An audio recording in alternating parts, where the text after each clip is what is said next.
Martina or Marina? Marina. Marina, okay, except you say it better than I do. So Marina's up here in the second row. She wouldn't go to the front row, but Gardasil is another fraud. You know, this is the vaccine that's to be given to young girls, supposedly protect them from cervical cancer, even though there's only a tenuous connection between getting the injection and being protected from cervical cancer in the first place, let alone connection between the virus that's there and cervical cancer. And actually, your death rate, your chances of dying from getting the Gardasil injection, it's actually a series of injections, is 4.3 per 100,000 reported incidents versus your chance of dying from cervical cancer, which is 3.0. So which would you rather have? Risk of 4.3 from getting the injection, or 3.0 if you don't get the injection? Well, I'll go with the 3.0. But it's great for the company drug profits because it's a very expensive drug. But another fraud. So the best thing to do is protect yourself. Don't take, as the English say, the jab. The Americans would say the injection. But do take natural remedies, natural substances that will protect you. And I've already mentioned them almost ad nauseum. You know, the high-dose natural vitamin D, the vitamin C, of course, selenium, quercetin, which is a bioflavonoid, and the homeopathic remedies as well.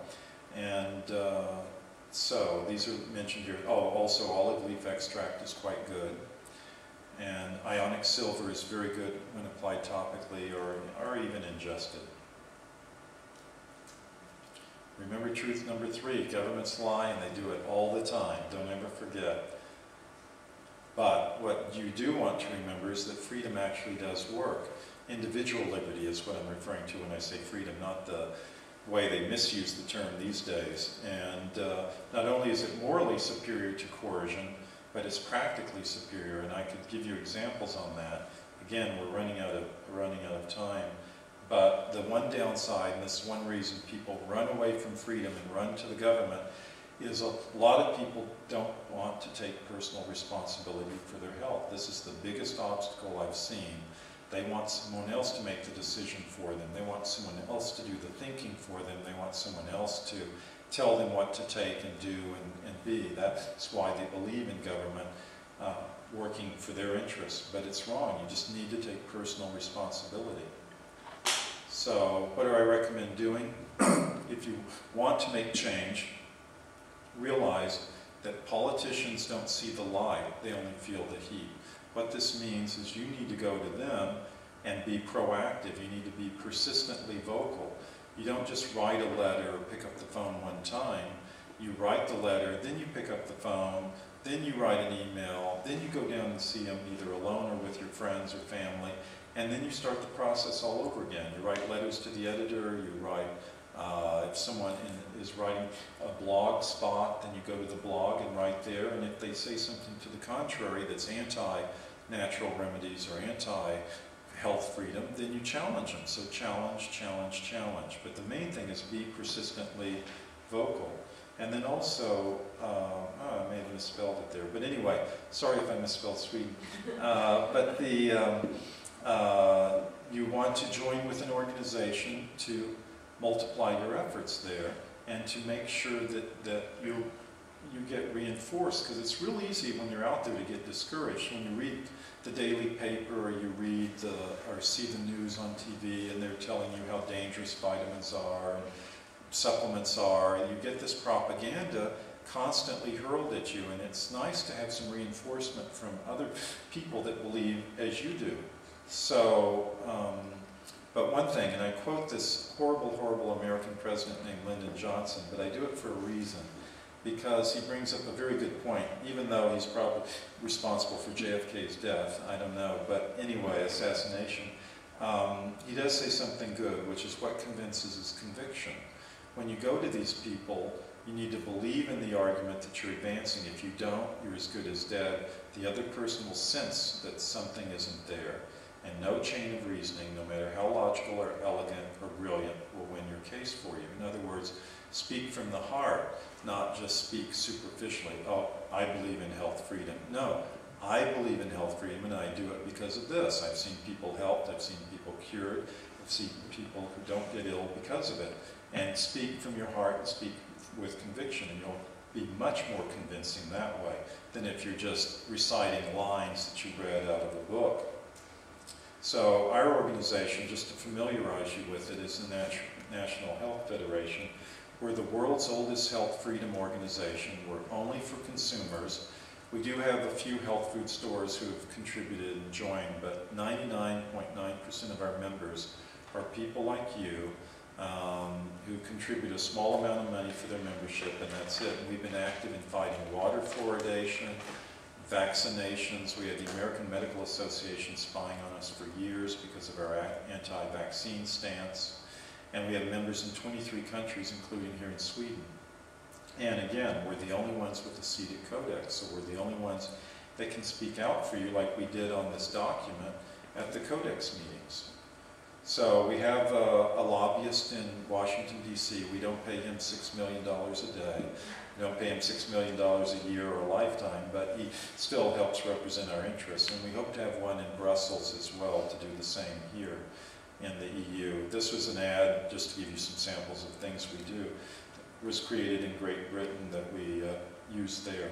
This is a guy that you should be familiar with if you aren't. How many people know who this is? Hi. God, I'm impressed.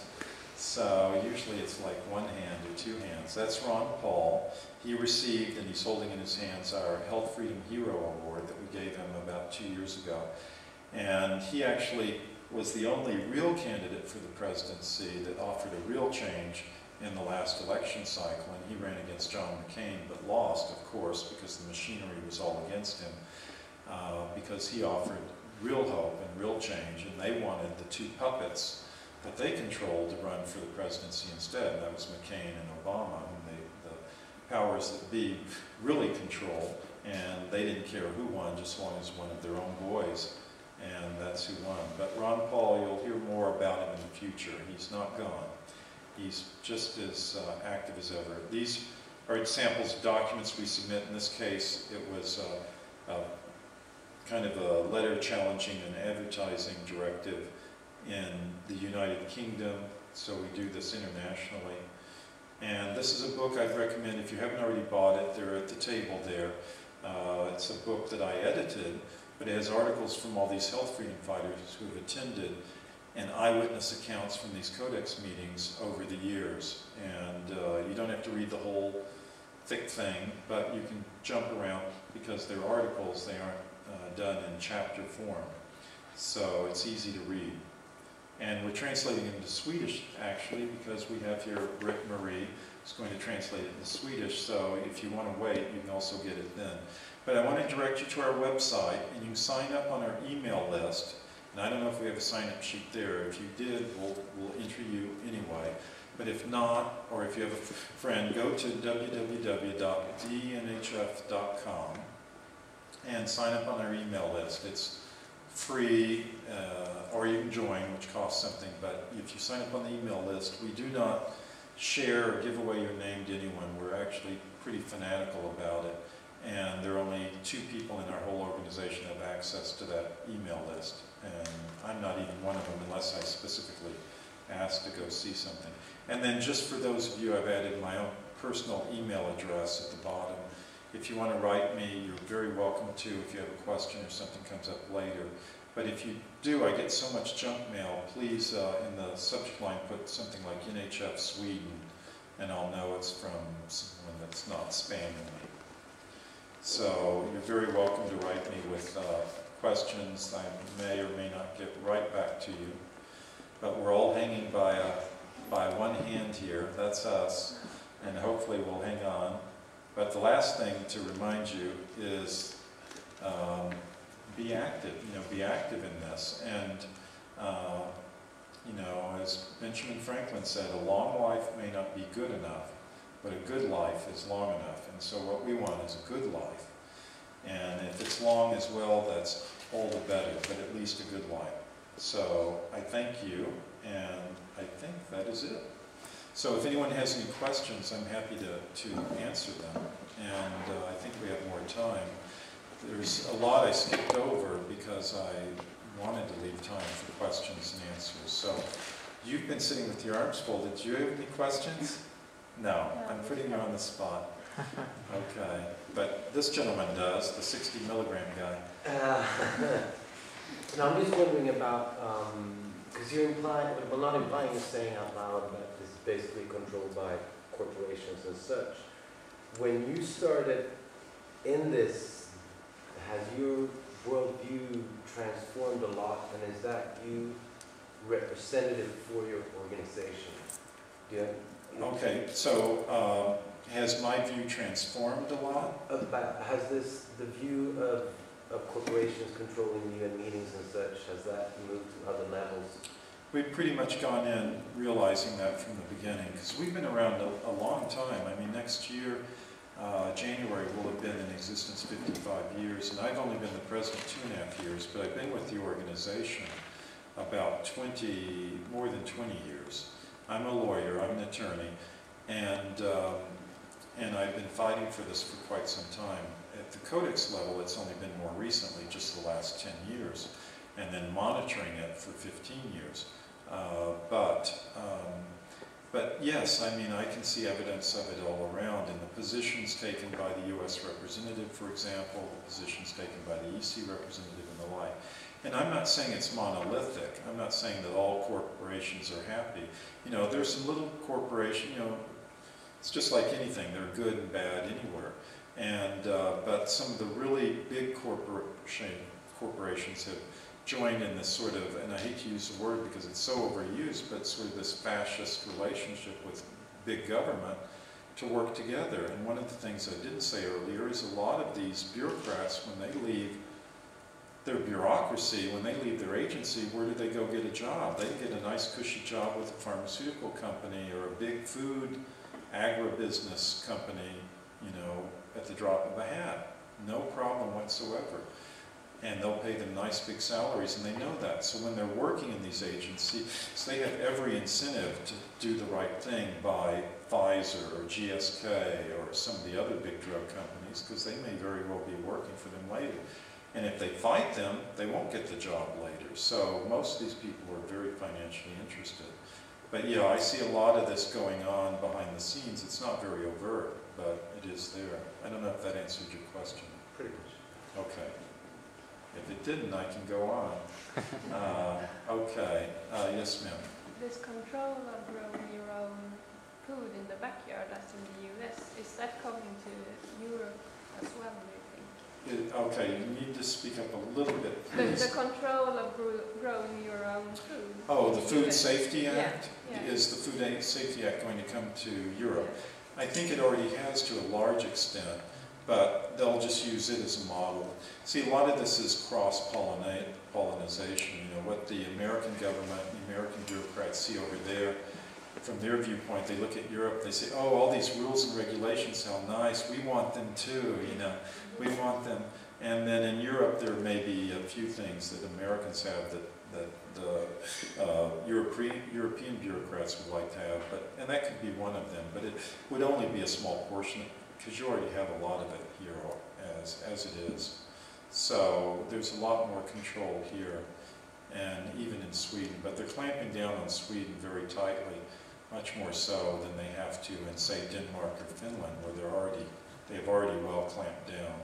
But you know, a lot of these people it's just driving the businesses underground, so they have a black market. That's all the black market is, whether it's in illegal drugs or supplements or homeopathy or whatever it will end up being. Someone else had a question. You do have a question. I do. Okay. All right. I just wanted to know about the ionic silver. You want to know about the ionic silver. I'm just repeating it so people can hear. Yeah. Okay. Is it a new recommendation to consume?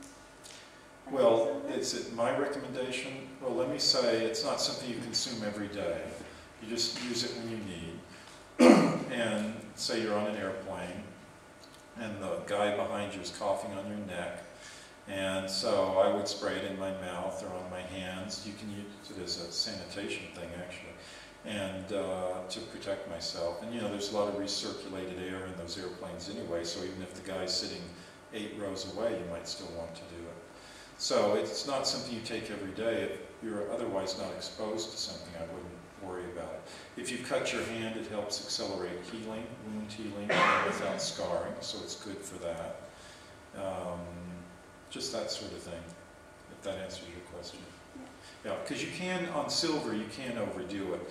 You know, they parade out the poster child, the woman or the man who drank buckets of it and turned gray. You know, if you take too much, it actually turns your skin gray, but those people were, you know, drinking homemade ionic silver by literally the literfuls, and that over years. I mean, it takes a long time. It's not physically harmful. Actually, it's pretty protective.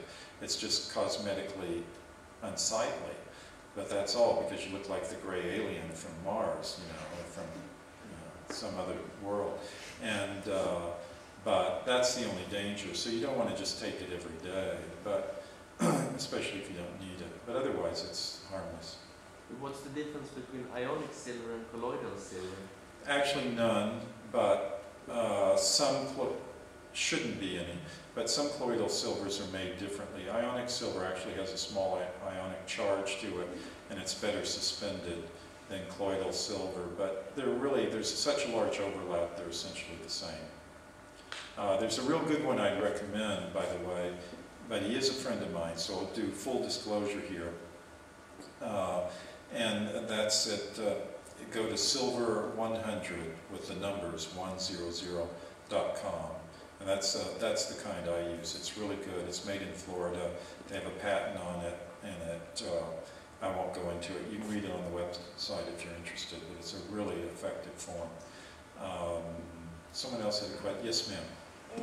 I wonder, is the media interested in anything you have to say, like do they like the cover? Is the media interested in what I have to say? Any Well, response from them? sometimes, but usually it's the alternative media. I've appeared on the Swedish-based Red Ice Creations. You know, they have Red Ice. They have a really good interviewing setup where they interview different people, not only me, but others. And so I've been on that a couple of times, things like that. I've been on Gary Knoll, been on some television programs, been on radio, but I have a face made for radio, so I tend to go on radio a lot more. But conventional media, I was supposed to have an interview here today, but the woman canceled out on me twice. So there are times where I do. When I was in Finland, I had a number of interviews. And so that's good. But generally, no. Media is not. Why do you think that is? Well, to be fair, it's partly our fault. We need a good PR person to go out and be aggressive, to be persistently vocal, like I myself am saying. So if you know a good PR person, we're ready to engage someone. So it's half our fault, but the other half is a lack of interest on their part. They think they've heard it rates somewhere with conspiracy theorists, you know, and that sort of thing. And so they just sort of dismiss us. Someone else? Yes. Well, how about this guy in front first? What happened about the amalgam area in the USA today? How about what happened to the what? About the silver fillings in USA. Oh, the silver fillings. Well, had a small victory, but not a really big victory. And some people say it's not even a victory. Because as you all know, the so-called silver fillings, the amalgam fillings in people's mouths that dentists have been putting in for decades, are really mostly mercury, with some other hazardous material in there as well. So the FDA, the Food and Drug Administration in the United States, refused for decades to take action on it. But they finally did. They finally declared that a warning should be issued to patients. But it's a very watered down warning that basically says it's only dangerous in these certain instances, and I forget the exact details, but A, B, C, but in all other cases it implies that it's still safe, when in fact it's not. So whether you want to declare that a victory or not, that happened earlier this year with the FDA calling for that warning. Do you work with this issue also? Yes, we do. We actually do. We've been fighting that for decades. To be honest, we've been focusing more on Codex and some other legislative things, so we've kind of let that go by the side, because we aren't a rich organization, you know. We're large enough, but you know, it takes money to cover everything, and there's so many things to cover, so we have to pick and choose. But yes, we do have people who have fought on that, and we have for years. Does that help answer your question? Okay. The gentleman behind you. Do you see in the Codex different health, natural health stuff that you can buy in a health shop now? Do you see it being banned completely as a commodity to buy? You Can mean you vitamin sell and it mineral under- supplements? Or could you sell it under some other pretext that this herb is for skincare, or this is for? Do you see a complete ban on? Well, you bring up. Did everyone hear that question? He was asking if Codex would ban everything, or could you bring up as a pretext? Sorry, as a pretext, the same things as maybe a cosmetic or a skincare type item. Is that it? Yeah. Okay. Well, that's really an excellent question. Remember that Codex Alimentarius is Latin for food code. So technically, Codex just governs food. So if it's a cosmetic, if it's for skincare, Codex won't have any control over that. However, it is a template, and it is a guide for controlling these items in other ways, in other areas. Having said that, the Codex won't, part of your question that I didn't repeat was will eliminate everything. And it won't eliminate everything. There'll just be lower potencies and it'll be weaker. So to get an adequate level of vitamin D, for example, you'll either have to stand in the sun in July, or you will, not other times of the year by the way, or you will have to take 80 capsules of low potency vitamin D at a very expensive price to get what you need. Right now, the vitamin D, I take 5,000 international units a day. I buy it in the States when I go back there. I go back and forth about 7 times a year. I can buy a month's supply for €2. That's how much it costs me. But to buy the equivalent, I priced it not here, but in Finland when I was in Helsinki last week, it would cost 11 times more, maybe 20 times more, depending upon where you bought it, to buy the same amount of vitamin D and to take it each month or each day for a month period of time. So this is what regulation does. It doesn't protect you because the vitamin D I buy in the States is probably even higher quality than that I looked at in Helsinki, but it increases the price. So people who have this free medical care, would you go spend 20, 30, 40 euros for enough vitamin D when you can get this drug for €1 or maybe for free? The average person, what are they going to do? We'll take the vaccination. We won't do the thing that will cost us money. And that's a real issue too. So free medical care sounds great, but in some ways it's not great because it directs people down this pathway that they want you to be directed down. That is drugs, doctors, allopathic medicine, and away from natural care. It's a very tough choice that a lot of people have to make. But a lot of times they make it in the direction of their financial interest, not their true health interest. So having said that, maybe I lost a little track of the question, but I do see that there will erupt in the underground, in the black market, and in these sort of side fringe areas, ways to take it, because there are some people who claim you absorb vitamins through the skin. And you can to a certain extent, you just can't wash it off, wash your body for a period of time until it's truly absorbed, or fully absorbed. So, does that answer? Okay. Yes, sir. How to deal with this issue of what you call junk science, and how to find real good science? Because there are basically science to prove any and everything. Well, it's a good question. How do you deal with this issue of junk science? And we deal with it kind of 2 ways, one of which you already implied in your question. That is, we try to go and find the science that is good, and then we present that to the Codex Committee. The other way is we attack their science by showing that it's junk science. Up until about 1999, the FAO actually they have what are called expert consultations. This is where they get a group of experts together, and then the experts tell us on a particular issue, like, is vitamin C dangerous? I don't know that that's one they dealt with, but I'll just pick it as an example. Is vitamin C dangerous? So they get experts from different fields, and they meet, and they go through all the science. Maybe they even conduct some studies, but usually they just refer to studies and read studies and reference them. And then they come up with a conclusion. But about 10 years ago, the FAO started abandoning that process. They're still called expert consultations, but instead of getting a broad-based, non-biased group to render an opinion, an expert opinion, they go out, they decide in advance what they want the conclusion to be. This is why I call it junk science, partly. And they say, well, Michael over there, he sides with us on this view, so we'll select him for the panel. And then Marina over there, we like what she has to say, so she's going to be on the panel, but not Anna, because she's against us. And then we'll pick, you know, Dita over here, and then we'll have our panel, and that's their expert consultation. They've been doing that for 10 years. So the science they come up with is all warped and biased in favor of the already selected viewpoint that they have, the already selected opinion. So we point that out to them.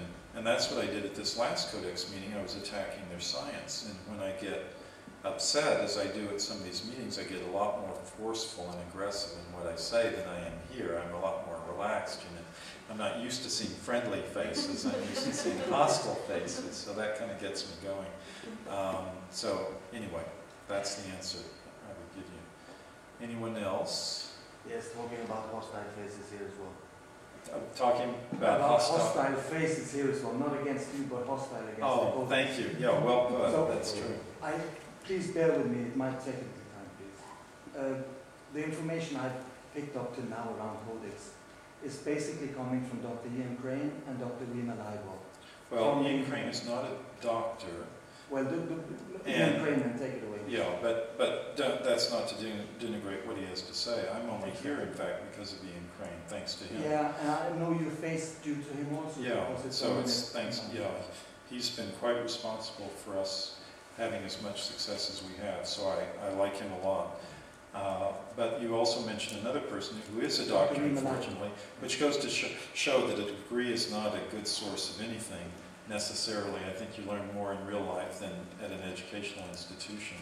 So what about these two individuals? What can I... Well, first of all, my hostile face and my upsetness comes basically from the very powerful statements that especially Dr. Rima Leibold makes concerning the consequences, the immediate consequences of Codex Alimentarius. For example, the amount of deaths that she claims would be a direct result of only the vitamin and mineral, what are they called, supplement consequences. And you being the man, you being our #1 white knight defendant, I have not heard you talk in any way close to the statements that have been made by Ian Crane and Dr. Rima Leibold. Well, so, and I would like to really to have it recorded, that's why I'm asking, because there is one question that makes me very insecure, and that is that Rima Leibold, Dr. Rima Leibold, is married to General Stonerbine, who is a former Black Ops general and PsyOps person in and may the US. still be, for all we know. May still be. And who is sitting as an owner and controller of Psytech, together with General Michael Aquino, who is an expressed Satanist, and what is his name, John Alexander, General John Alexander, who control Psytech, which is a different area that I'm not going to now. But only this connection makes Dr. Rima Leibold questionable. You want me to give you some other reasons? Well, please, because she's also going out so powerful with Alex Jones on Prison Planet. I know. Well, so, she serves a good service. Thank you. By presenting one service only, and that is raising the consciousness of people and awareness of Codex Alimentarius. But that aside, I'll give you a good number of reasons why you can't trust what she says. The first time I met Rima Leibold, yes, sir? Who are, for the rest of us, who are we talking about? Okay. Thank you for stopping me on that, because you're absolutely right. We're talking, well, Ian Crane is a British-based gentleman who goes around and points out, amongst other things, the danger of Codex Alimentarius. And he's been very good at presenting this viewpoint around Northern Europe primarily, also in the US. And we consider him a friend of NHF, by the way. One of the good guys. He is tougher in his speech about it, about Codex, and but I try to just stick to the facts that I know, and as I present them. There are other things that I could speculate on, but I won't speculate on. Not here. I'm here to just present what I know. Then there's another individual named Dr. Rima Lebo, and she's a psychiatrist. She's given up her practice, I think, and is now just devoted towards this. About 15 years ago, she and her tall drink of water military husband, Albert Stubblebine, crash-landed into the UFO community, caused all sorts of disruption there, and then left the community. Now they've crash-landed into the health freedom movement about 4.5 years ago, maybe 5 years ago. But I first met them in March of 2005 at a conference amongst health freedom activists for Codex that was called by another organization, and they invited us, NHF, to be there because we had the seat at the Codex table. So they couldn't have a meeting on Codex about health freedom without us. So we were there, but I happened to meet Rima Lebo, and I said to her, I said, you know, on your website, you have a very broad statement saying you're going to, Codex will remove all vitamin and mineral food supplements from U.S., that is American health food store shelves by July 31, 2005. I said, that's not true. It's not going to happen. You're confusing the launch date for the European Union's Food Supplements Directive with Codex. You should take it down. Because if you keep it up there, then when July 31 comes around in about, what would that be, 4.5 months, then people are going to laugh at all of us, and they're going to paint us all with the same brush and say, see, all of you are fools, and you don't know what you're talking about. And she looked at me and she said, no, it's true. It's going to happen. Of course, now, 4 years later, it's now November 2009, more than 4 years after July 31, 2005, I could walk into an American health food store right now and find more than I could find 4 years ago, not less. So it was clearly a misstatement. And then she changed it to now later, oh, it's December 31, 2009. Forget about July 31, 2005. Now the new date is December 31, 2009. Well, we all know that's false if you were awake while I was talking, because that's the end date, the full implementation date for the European Union Food Supplements Directive. Not anything to do with Codex. But then, in her most recent press release, or one of her most recent press releases this month, I read it. I have a hard time reading them, but I read this one. And she said in it, oh, we were successful. We pushed back the date for the implementation of Codex. See, we're getting a month and a half away from December 31, so she had to do something.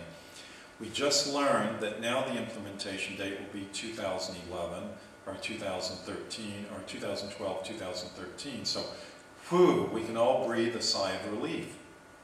What a clever way to get out of this, little trap she had put herself into. But the beauty of her method, from her viewpoint, is that by being such an alarmist, by sending out misinformation, it looks like she's the only one that knows anything. She's giving out all this false information, but it's like the Hitler big lie. There's some truth in there, and there's some falsehood in there, but people don't know which is which. So they're choosing to believe her, and then they dismiss or they forget about the other stuff. So when it doesn't come true, so it's a real disservice.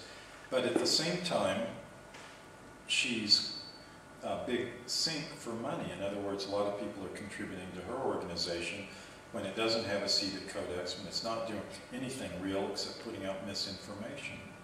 So it's a real problem amongst the health freedom community. There's no other health freedom organization, of the main organizations, that supports her. They don't even want to have anything to do with her. You can name them off. Alliance for Natural Health, nothing to do with them. The Danish Health Freedom Organization, Mayday, nothing to do with them. The Norwegian Health Freedom Organization, nothing to do with them. So there are a whole bunch that won't have anything to do with these people because they know they're not telling the truth all the time. So I hope these that, people, you went from one person to many people. pardon? You're talking about Rima Lebo and And her husband. her husband. Yeah. sorry, it's really a couple, and then there's an attorney that I've known for about 40 years who is with them as well.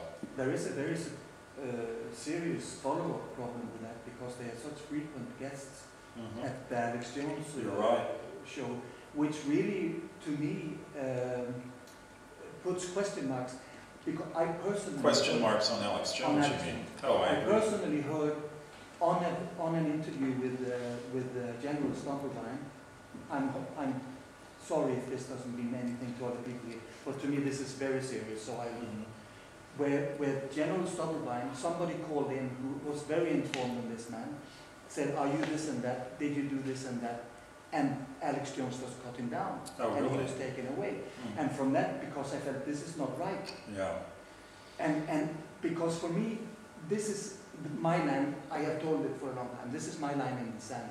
If people start messing around with what I can eat or not, that is my line in the sand, and that is war. I agree with you. So, and if not war, I would like to use the word self-defense, Yeah. because it is about self-defense. If somebody takes the right, what I can grow in my own garden when it comes to God's totally innocent products in my garden through my sweat, For yourself and for not to myself sell and my anyone family, else. that is Yeah. absolute self-defense. Right. And the next step is war. I And agree. war is about knowledge and about, so it's very, where is my friends and where is my home? You know, that is, and you, maybe Sweden, we look like friendly people, but I tell you for sure, I'm a Dane living in Sweden, and there is a resistance. Oh, you're going on. Danish? Yes, I'm Danish. There is a, you know, all this political talk is fine, but there is a different level on this. There is a different, just like the sheriff in Nottingham, fantastic, but there is also the show is tourism. Yeah, absolutely. There's the hidden hand behind everything. Yes. I think we're starting to run out of time. I don't know what time it is. If anyone could tell me, that would be appreciated. 8:30. Oh, then we're still okay. Yes, sir. Yeah, Thank you, by the way. Yeah, I have a question. It's about the new rules about the settlements in Sweden. Where can we read about these new rules? Where can you read about what? The new rules about the settlements in Sweden after 1st January. Well, where could you read about them? I think you can go to our website, click on Government Affairs button, and then click on the international, it either says International or European Union, I forget which. And you can go there, and there are some articles on the subject and links that can take you to various places. If you don't find it there, send me an email and I'll send you a link for it, okay? Yes. I'm glad you're here. You're asking a lot of questions. I work as a teacher, and I told all my students that I'll be here today, so I'm going to get a lot of questions tomorrow, and they know that I have a somewhat different view of the world than what they know normally. And they're going to, I'll be talking about this, and they'll say pretty much, well, why? Because they don't actually believe people could be so. So you're going to be, just so I can repeat it, because I'm having a little trouble hearing you. Oh, You're going to be meeting other people, and you'll be telling them about this. my students will be asking me about this Okay. tomorrow, and I'll say, well, pretty much it's greed and power control. That's what drives the whole thing, to sort of make it understandable for a 13-year-old. And they'll, you know, say, I don't believe people could be so bad, not in our part of the world, and greed, no, money doesn't buy all this. How would you describe the driving powers behind all this, if not just greed and power? What's the driving force? What's another way to describe it? As its own kind of mental sickness, really. I mean, really, these people are mentally sick. They have this strange need to control other people's lives and other people. You know, they already are filthy rich. They have as much money as they really need. It's almost more for the power of it, the beauty of the power. In fact, if they can control it. And also they might have some sort of obscure view that they're making the world better. But they mentally justify it that way. I don't know. I'm not in their heads, but you know, they're the ones after money and they're the ones after power. So I'd say power and money, and both in some cases. And how does their argumentation go? What's the good thing about it? How do they sell this to governments and such? Well, they just use the old, they use patriotism, they use protecting the consumer, doing what's right for the poor guy. It's all couched in this sort of thing. They're going to have this meeting next, when is it? This month or next month in Copenhagen with the Global Summit, and they're going to use that to shove their agenda down the throats of the world, just to transfer money from the rich. It's really a redistribution scheme. Transfer money from the rich West to the poor third world, but it's not going to the poor third world, really. It's going from the poor people in the rich countries to the rich people in the poor countries. I mean, that's really what foreign aid is. It just goes to the corrupt politicians in Africa and Asia. It doesn't go to really help the poor people there. That's the sad part about international aid these days. Unless you're doing it through INGOs, direct to the consumer or the person, it's being filtered through. That's why you have rich Congolese running down people on the streets in their big Mercedes in France, and then getting immunity from it, and squirreling away all their money in Swiss bank accounts. It's just, it's really power, and this is one way they're going to do it with the Copenhagen Summit, and they'll do it through other ways too. So, yes, sir. So please, your comment on the origins of Codex Alimentarius, the statement made that Codex was originally thought out by the head of E.D. Farben, also E.D. Auschwitz. Well, I haven't seen any proof to that. I've heard that argument made, and the fact that I haven't seen proof to it doesn't mean proof doesn't exist. But I haven't seen adequate proof on that. I think, actually, whether it was started out that way or not, most of the people in the Codex process are actually pretty decent people. I mean, I interact with the FAO staff, and they've been very helpful to us. They don't have an axe to grind. They don't try to do things to us. Where I see problems are usually in the country delegations or the sponsoring country head, like this Dr. Rolf Grossklaus, who has his own agenda, and people like that. But FAO especially, most of them are pretty decent people. The Secretariat and all of that. I don't really have anything against them. Sorry, the WHO is a little bit of a different story. They're very pro-drug. Excuse me, they're very anti-health. But specifically, historically, who founded Codex? I know.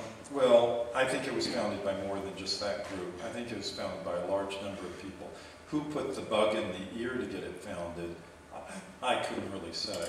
I mean, who got the original idea? Maybe it was one of those people, but it almost is irrelevant because the people who took it forward are not those people. So there are some good things that Codex has done. I mean, there are great things, but in establishing some standards that some third world countries would never have, in basic, like mineral waters and things like that. So it's not all bad. It's like a lot of things. It's not all bad, but so I think whether it was founded by a former Nazi or not is almost irrelevant because it's been taken forward by a large, diverse group of people. Yes, sir? We have to stop? Okay. We have to stop. We've been given the order. This is it. So thank you all. I am very in awe of you for coming out and doing this and being here, because it means you really are thoughtful, thinking, sentient human beings. So thank you.